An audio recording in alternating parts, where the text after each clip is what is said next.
Story Lady, and today we are going to do a story called The Water Witch. Once upon a time, there were two children that went down to the sea every morning to throw breadcrumbs on the water. The children were so poor that they themselves had barely enough food. But they remembered the words in the Bible, "Cast your bread on the waters, for a time will come when you find it again." The girl's name was Hava, which means Eve, and the boy's name was Shlomo, which means Solomon, and they were the children of a poor boatmaker and his wife. And every day Shlomo and Hava would run down to the shore, and they would watch for the very same fish that came every day to eat their breadcrumbs. And as they watched, day after day after day, the fish just grew bigger and bigger and bigger and bigger, until it was the biggest fish they'd ever seen. Now, not far from where the children fed the fish, there also lived a water witch. And she saw all the good deeds that the children had been doing every day, feeding the fish. And every day, when that witch watched that, her heart just became blacker and blacker because she couldn't bear to see good deeds being done. And one day, after the big fish left, the witch called to the children, "Children, children, come closer so you can hear me." The children looked around, but they couldn't see anyone. The witch called again, "Hear, hear, children, look out into the sea." So Shlomo and Hava looked across the waves, and they saw a witch rising up out of the water, smoking a pipe. I know, they couldn't believe their eyes. How could a pipe stay lit when the water was wet? And so they walked to the very, very edge of the water to see how exactly such a thing could happen. And that is exactly what the witch had been waiting for. And she threw a magic net around them, and she dragged them, kicking and screaming beneath the sea. But the children didn't drown. You see, the magic net was like a big bubble, and it was all filled with air so they could still breathe inside of it. The witch dragged the net all the way down to the ocean floor to a little cage that she had built there. And then she pushed the children inside, and she locked the cage, and she said, "You are my prisoners."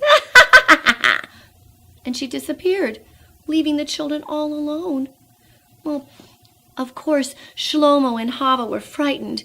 Who was ever going to find them there? Two little children trapped in a cage at the bottom of the sea. And they were hungry, too. Shlomo reached into his pocket, and he found two little carobs that he had picked on the way to the shore that morning. He gave one to his sister Hava, and he kept one for himself. And they nibbled on those carobs very slowly, so as not to use up their very, very small supply of food. When the children didn't return home that day, their mother and father ran down to the shore crying, "Shlomo, Shlomo, Hava, Hava, where are you? Shlomo, Hava." But the children were nowhere to be seen. The next morning, the big fish came to the shore for his daily food. But where were the children that fed him the breadcrumbs every day? They weren't there. Bum, bum, bum, bum, bum. Where can they be? Bum, bum, bum, bum, bum. He wondered.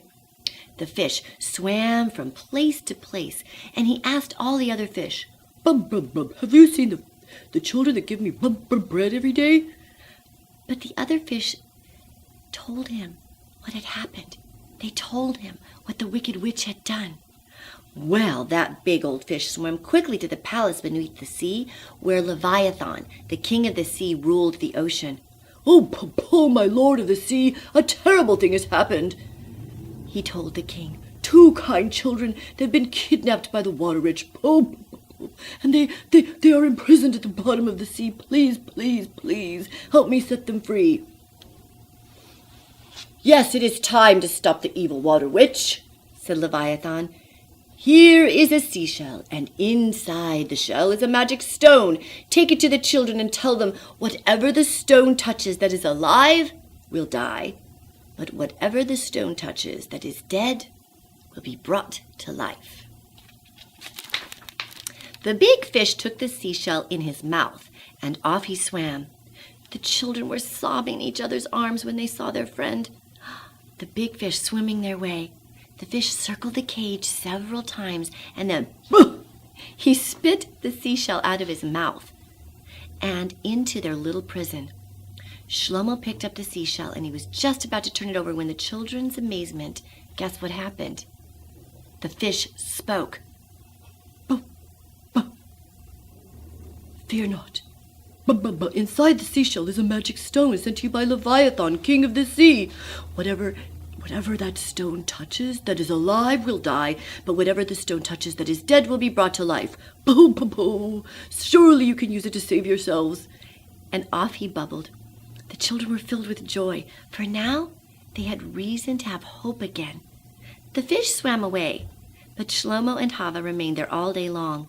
Another day passed and another, and still the water witch didn't come back. The children were growing hungry and very weak, for the carobs were all gone.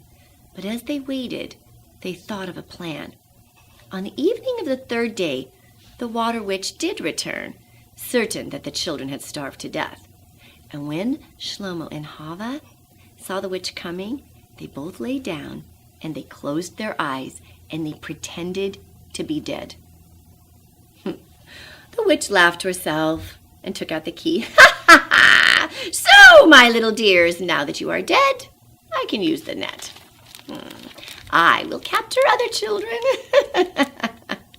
But the moment the witch opened the gate, Shlomo and Hava quickly sat up. My, how that witch was surprised. I didn't even leave you a crumb of food. How can it be that you're still alive? Oh. Shlomo answered, we have a magic stone inside the shell, and whenever we're hungry, we only have to rub the stone and it gives us all we need to eat. Well, give it to me, shrieked the witch. No, it's mine, Shlomo cried. The witch snatched the shell from Shlomo's hands, but the moment she touched the magic stone, she fell down dead. Then the big fish, who had been hiding nearby, swam to the open door of the cage. Drag the witch inside, the fish called out. The children didn't know why the fish wanted them to do this, but he was their friend, and they trusted him, so the children obeyed. Next, the fish said, pick up the key and come out, then lock the door. And again, the children trusted the fish and did as he requested. Now, reach behind the bars of the cage, the fish told them, and use the seashell to push the magic stone against the arm of the witch. And be sure not to touch the magic stone yourself. Shlomo did as he was told, and quickly he pulled his arm back, and at once the witch sat up. And when she found that she had locked herself inside the cage, she was so furious.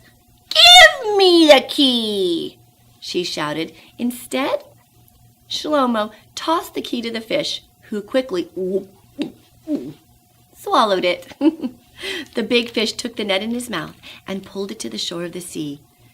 The children climbed out of the magic net, and they waved goodbye to the fish, and they ran home as fast as ever they could. Oh, how happy their mother and father were there to see them, and gave them a great big hug and lots of kisses. After that, Shlomo and Hava returned to the shore every day to feed breadcrumbs to their friend the fish, and never ever again were they bothered by that evil water witch. The end.